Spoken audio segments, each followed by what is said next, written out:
Vietnam কই, এই কইটা আমাদের দেশীয় কই যেটা আছে সেই কইয়ের মতন দেখতে এবং কি মোটামুটি ভাবে ভালো সাইজ হয় এবং কি ভালো কালার হওয়ার কারণে দামেও ভালো পাওয়া যায় এবং কি বাজারে আমরা যে কই মাছ দেখি তার অধিকাংশই কিন্তু ভিয়েতনাম কই হয়ে থাকে।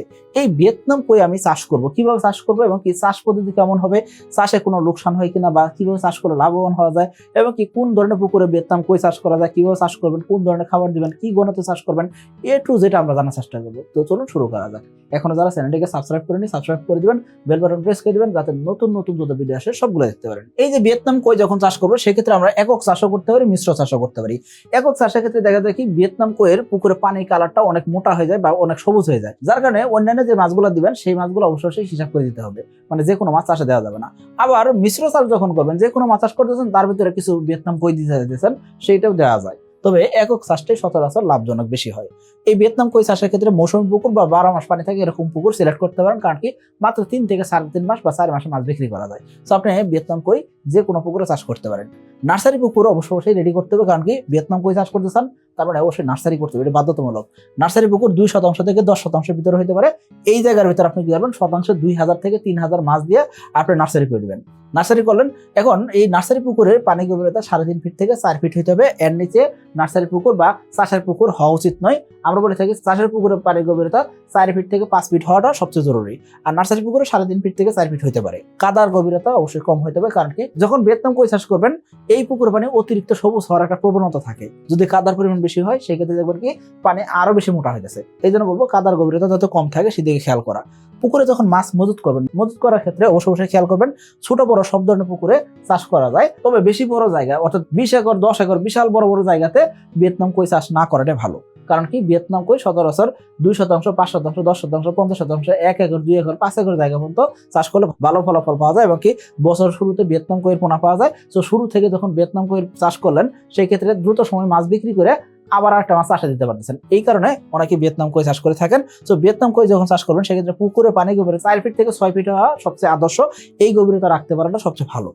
কইয়ের ক্ষেত্রে অবশ্যই পানি অতিরিক্ত সবুজ যাতে না হয় সেদিকে খেয়াল করতে হবে। পুকুরে পানি অতিরিক্ত সবুজ হলে সেই ক্ষেত্রে আপনি কিন্তু বিপদে পড়তে পারেন। 2026 সালের এসএ তেলাপিয়া পোনার দাম নির্ধারণ করা হয়েছে প্রতি পিস 1 টাকা 45 পয়সা করে। তাহলে আর দেরি কেন, আজই এসএ তেলাপিয়া পোনার অর্ডার করুন এবং প্রায় 0% মৃত্যু হারে পোনা ডেলিভারি গ্রহণ করুন। এই যে ভিয়েতনাম কই চাষ করবেন এক্ষেত্রে অবশ্যই কি করতে হবে, পুকুরটা ভালো করে প্রস্তুত করতে হবে, জলজ আগাছা থাকলে সেগুলো পরিষ্কার করতে হবে, ইঁদুরের গর্ত কাঁকড়ার গর্ত এগুলো থাকলে অবশ্যই সেগুলো নিধন করতে হবে। পুকুরের চারপাশে নেট দিতে হবে, কারণ কি ভিয়েতনাম কই লাফায় বেড়ে যাওয়ার চান্স থাকে, বৃষ্টি বাদল হলে এই এক পুকুর থেকে আরেক পুকুরে চলে যাওয়ার চান্স থাকে। রাক্ষসে বা অবাঞ্ছিত মাছ থাকলে সেগুলো নিধন করে নিতে হবে। চুন প্রয়োগ করে নিতে হবে, পুকুরে যখন মাছ চাষে দিবেন তার আগে চুন প্রয়োগ করে নেবেন ভালো করে, শতাংশে 1 কেজি 1.5 কেজি 2 কেজি যাই পরিমাণ চুন লাগে সেটা আপনি অবশ্যই দিয়ে নেবেন, কারণ কি পুকুরের তলদেশে যত বেশি চুন প্রয়োগ করবেন তত বেশি জীবাণুমুক্ত হবে এবং কি এই পুকুরে মাছ চাষের জন্য উপযুক্ত পরিবেশ তৈরি হবে। অবশ্যই পুকুরে পানি এবং মাটির পিএইচ মেপে নিয়ে চুন প্রয়োগ করতে পারলে সবচেয়ে ভালো হয়। পুকুরে আপনি পানি প্রবেশ করাবেন, সেই পানি ডিপের পানি হতে পারে, অন্য কোনো সোর্স থেকে হতে পারে, অর্থাৎ নদীর জলাশয় যে কোনো জায়গা থেকে পানি নিয়ে এসে আপনি চাষে যেতে পারবেন। এমন কোনো বাধ্যবাধকতা নেই যে ডিপের পানি হইতে হবে। আবার অনেকে ভাবে থাকেন ডিপের পানি থেকে মাছ চাষ করা যায়, হ্যাঁ ডিপের পানিতে অনায়াসে মাছ চাষ করা যায়। এই যে ভিয়েতনাম কই চাষ করবেন অনেকের ক্ষেত্রে সার প্রয়োগ করার একটা প্রবণতা রয়েছে, অনেকে জৈব সারের পরিমাণটা অনেক বাড়াই দিয়ে থাকেন, অনেকে বলেন যে জৈব সার বেশি দিলে ভালো হয়। দেখুন ভিয়েতনাম কই মাছের পুকুর পানি এমনি অটোমেটিক সবুজ হয়ে যায়, অতিরিক্ত সবুজ হয়ে যায়, এর ভিতরে যদি আপনি আবার জৈব সার প্রয়োগ করেন এতে করে পুকুরে জৈব পদার্থের লোড আরো বেশি বেড়ে যায়। তো এই কাজটা করা যাবে না। যদি ঘনত্ব কম দিয়ে থাকেন সেক্ষেত্রে আলাদা বিষয়, কিন্তু আমরা তো অধিক ঘনত্বে চাষ করে থাকি। তো অধিক ঘনত্বে যখন চাষ করবো সেক্ষেত্রে অবশ্যই কি করবো, সার প্রয়োগ করা বন্ধ রাখবো। পোনা মজুদের ক্ষেত্রে সুস্থ সবল পোনা মজুদ করবো আমরা, শতাংশে উন্নত জাতের পোনা আমরা মজুদ করবো 1200 থেকে 1500 পিস। এটা যখন আমরা একক চাষ করতেছি এই ক্ষেত্রে পোনা মজুদের পরবর্তী ব্যবস্থাপনা কি হবে, পোনা মজুদ করলেন 35 থেকে 40% প্রোটিনের খাবার দিবেন, আমিষযুক্ত ভালো খাবার দিতে হবে, তা না হলে ভালো গ্রোথ পাবেন না। কই মাছ 10 পিস 12 পিস 15 পিস হলে বিক্রি হয়। তো ছোট প্রজাতির মাছের জন্য অবশ্যই ভালো প্রোটিনের খাবার দরকার, 35-40% প্রোটিনের খাবার দরকার। এই যে কই মাছ যখন চাষ করবেন সেক্ষেত্রে পর্যাপ্ত পরিমাণ প্রাকৃতিক খাবার তৈরি হয়ে যাচ্ছে সেটা খেয়াল করবেন। যদি প্রাকৃতিক খাবার তৈরি না হয় কি কারণে তৈরি হচ্ছে না সেটা আপনি দেখবেন। এর পাশাপাশি সপ্তাহে পুনার বৃদ্ধি ঠিক আছে কিনা সেটা আপনার খেয়াল করতে হবে, পর্যবেক্ষণ করে দেখতে হবে যে মাছের ওজন এ আসলে আগামী সপ্তাহে হবে, তারপরে সপ্তাহে এই অবস্থায় আসতে হবে। এরকম যদি না আসে তার মানে কি ভিয়েতনাম কই চাষে আপনি লোকসানে পড়তে পারেন। এই যে ভিয়েতনাম কই যখন চাষ করবেন সেক্ষেত্রে অবশ্যই আমাদের কি দিতে হবে, সম্পূরক খাবার দিতে হবে। এই সম্পূরক খাবার অর্থাৎ বাইরে থেকে খাবার দিতে হবে, কমার্শিয়াল ফিড দিতে হবে। এই খাবার অবশ্যই আমিষযুক্ত হবে, 35 থেকে 40% প্রোটিনের শুরুর দিকে খাবার হবে, তার পরবর্তী সময় 28 থেকে 30% প্রোটিনের খাবার দিতে হবে। এই খাবারটা ভাসমান খাবার হবে। তবে অনেক খাবার আছেন কিছু কিছু ক্ষেত্রে ডুবন্ত খাবার দেন, ডুবন্ত খাবার দিলে ভাইজান পুকুরে পানি অতিরিক্ত সবুজ হওয়ার একটা প্রবণতা রয়েছে, এদিকে খেয়াল রাখতে হবে। কত বেলা খাবার দিবেন, খাবারটা শুরুর দিকে 4 বেলা 5 বেলা দিবেন, কারণ কি মাছ যখন ছোট অবস্থায় থাকে এরা পরিবহনের সময় কি করে লেজ কামড়াকামড়ি করতে পারে। সো এই জন্য বলবো দ্রুততম সময় খাবার দিতে হবে। 4 বেলা 5 বেলা 6 বেলা খাবার দিতে পারেন শুরুর দিকে। মোটামুটি 15 থেকে 20 দিন পর থেকে আপনি 2 বেলা বা 3 বেলা খাবার দিতে পারেন। তার 1 মাস পর থেকে আপনি 2 বেলা খাবার দিবেন। এই যে ভিয়েতনাম কই চাষ করবেন সেই ক্ষেত্রে কি করবেন, মাছ ছাড়ার 1 থেকে 1.5 ঘন্টার ভিতরে খাবার দিতে হবে। পোনা নিয়ে আসলেন, পোনা নিয়ে এসে ছাড়ার 1 থেকে 1.5 ঘন্টার ভিতরে খাবার দিতে হবে। এই কাজটা কিন্তু আমাদের দেশি মাগুরের ক্ষেত্রে করতে হয়। দেশি মাগুর এবং কি ভিয়েতনাম কই ব্যতীত অন্য যে কোনো মাছ ছাড়ার 12 ঘন্টা পরে খাবার দিতে হয়, কিন্তু ভিয়েতনাম কই এবং কি মাগুর মাছ ছাড়ার 1 থেকে 2 ঘন্টার ভিতরে আপনাকে খাবার দিতে হবে। এটার বাধ্যতামূলক। মাছ মজুত করলেন, মাছ চাষ করলেন, খাবার দিলেন ঠিক মতন, এখন কি করতে হবে, মাছের স্বাস্থ্য পরীক্ষা করতে হবে। প্রতি 10 দিন অন্তর অন্তর মাছের স্যাম্পল নিয়ে দেখবেন মাছের ওজন সঠিক আছে কিনা। অবশ্যই 5 কেজি 10 কেজি ওজন দিয়ে দেখবেন, এক জায়গায় থেকে দেখবেন না, একটু ভিন্ন ভিন্ন জায়গা থেকে ওজন দিয়ে দেখবেন যে সঠিক ওজন আসছে কিনা, এক সাইজের মাছ হচ্ছে কিনা, এটি দেখাটা খুব জরুরি। ভিয়েতনাম কই যখন চাষ করতেছেন সেই ক্ষেত্রে আংশিক আহরণ করাটা খুব জরুরি জিনিস, এটা বাধ্যতামূলক। খেয়াল করবেন আংশিক আহরণ যদি না করেন সেক্ষেত্রে অধিক ঘনত্বে চাষ করলে আপনার মাছের ঘনত্ব বেড়ে গেলে তখন মাছ বড় হইতে চায় না, মাছের গ্রোথ আটকে দিতে পারে।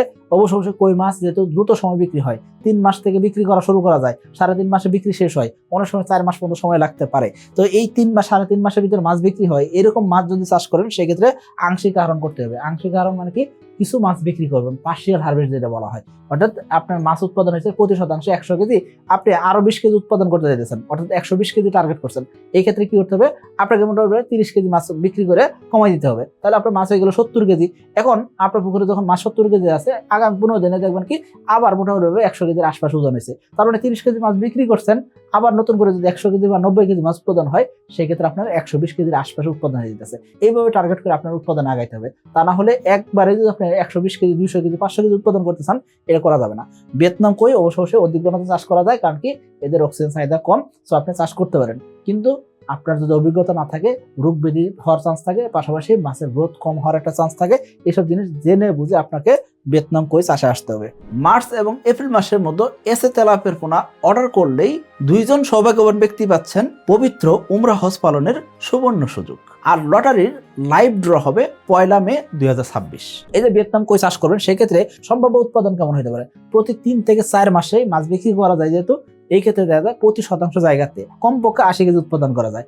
এর বেশি উৎপাদন করা টার্গেট করতে হবে। খেয়াল করবেন এর বেশি উৎপাদন করার টার্গেট মানে প্রতি শতাংশে 200 কেজি 500 কেজি উৎপাদন টার্গেট করবেন এমন নয়, প্রতি শতাংশে কম করে হলে 80 কেজি বা 100 কেজি উৎপাদন করা টার্গেট করাটা খুব জরুরি জিনিস। এই যে মাছ চাষ করতেছেন, এই মাছ চাষকালীনে কি কি সমস্যা হইতে পারে? 1 নম্বর সমস্যা, নার্সারি যখন করতেছেন সেই ক্ষেত্রে দেখা যায় মাছের সাইজ ছোট বড় হয়, এই যে হাতের 5 আঙ্গুল এরকম মাছের সাইজ ছোট বড় হয়। ভিয়েতনাম কইয়ের ক্ষেত্রে এটা বড় সমস্যা, এটা একটা জিনিস। 2 নম্বর যে সমস্যা থাকে সেটা কি, এই ভিয়েতনাম কই যখন পরিবহন করেন, পরিবহনের সময় একটা মাছ আরেকটা মাছের লেজ কামড়াকামড়ি করে দেখা যায় যে লেজ খসাই ফেলে, এতে করে মাছের মৃত্যু হার বেড়ে যায়। এর পাশাপাশি ভিয়েতনাম কইয়ের বাণিজ্যিক যেহেতু চাষ করবেন সেই ক্ষেত্রে অবশ্যই পুনঃ নার্সারি করে দিতে হবে। নার্সারি করে 15 থেকে 20 গ্রাম ওজন যখন হবে, অর্থাৎ মোটামুটি 50 পিস বা 60 পিসে কেজি আসলো, তখন আপনি চাষে দিলে সবচেয়ে ভালো হয়। তবে আপনি চাইলে 100 পিসে কেজি আসছে এই সময় চাষে দিতে পারেন, এতে করে আপনার রেজাল্টটা ভালো হবে। কিন্তু আমাদের অনেকের ক্ষেত্রে একাধিক পুকুর থাকে না, ডিরেক্ট আমরা চাষে দিই, এতে করে দেখা যায় অনেক সময় লোকসান হওয়ার চান্স থাকে। সেই জন্য বলবো একই পুকুরে আপনি চাইলে নার্সারি করতে পারবেন। আমাদের এসে তাহলে আপনি খামারের যেরকম করে নার্সারি করতেছেন সেরকম করে আপনি নার্সারি করতে পারেন। তো ওইভাবে নার্সারি করে নেন, ইনশাআল্লাহ আশা করবো তাহলে আপনার এই সমস্যার সমাধান পাবেন। এই যে ভিয়েতনাম কই যখন চাষ করতেছেন সেই পুকুরে আপনি বারংবার কই চাষ করতে পারবেন না। একই পুকুরে বারংবার কই চাষ করলে সেক্ষেত্রে জৈব পদার্থে লোড বেড়ে যায়, এতে করে রোগ ব্যাধি হওয়ার চান্স বেড়ে যায় এবং কি পুকুরে গ্যাস হওয়ার সম্ভাবনা তৈরি হয়। এই জন্য দেখা যায় ভিয়েতনাম কই যখন চাষ করছেন তার পরবর্তী চাষটা আপনি তেলাপিয়া চাষ করতে পারেন, তার পরবর্তী ওই পুকুরে বাংলা মাছ চাষ করতে পারেন, অর্থাৎ অন্য কোনো মাছ চাষ করতে পারেন, এতে করে রেজাল্ট ভালো করা যায়। তবে দ্বিতীয় ব্যাচ পর্যন্ত আপনি ভিয়েতনাম কই চাষ করতে পারবেন, কিন্তু তার পরবর্তী ব্যাচ অর্থাৎ প্রথম ব্যাচ করলেন, তার পরবর্তী ব্যাচ আবার ভিয়েতনাম কই করলেন, তার পরবর্তী ব্যাচ অবশ্যই অন্য কোনো মাছ চাষ করতে হবে। তা না হলে পুকুর শুকায় নিয়ে আবার নতুন করে পুকুর রেডি করতে হবে। এছাড়া সচরাচর দেখা যায় ভিয়েতনাম কইয়ের পুকুরে পানি অতিরিক্ত মোটা হয়ে যাওয়ার একটা প্রবণতা থাকে। আশা করি বুঝতে পারছি। তো এই ভিয়েতনাম কই চাষের আদ্যপাদ্য আমরা দেখানোর চেষ্টা করছি। তো ভিয়েতনাম কই যখন চাষ করবে সেক্ষেত্রে ছোট প্রজাতির মাছ, এই মাছের খাবার দাম একটু বেশি থাকে। তো প্রতি কেজি মাছ উৎপাদন করতে আপনাকে 130 টাকার উপরে খরচ করতে হবে। সো আপনার এলাকায় ভিয়েতনাম কই মাছের দাম যদি কম করে হলো 175 টাকা বা 180 টাকা পাইকারি দাম না পান, সেই ক্ষেত্রে ভিয়েতনাম কই আপনার জন্য না। আশা করি খেয়াল করছেন। তো ভিয়েতনাম কই তাদের জন্য যাদের এলাকায় ভিয়েতনাম কইয়ের চাহিদা আছে, দাম ভালো পাওয়া যায়, তারা শুধুমাত্র ভিয়েতনাম কই চাষ করতে পারেন। আশা করি বুঝতে পারছেন। সকলে ভালো থাকবেন, সুস্থ থাকবেন। আসসালামু আলাইকুম।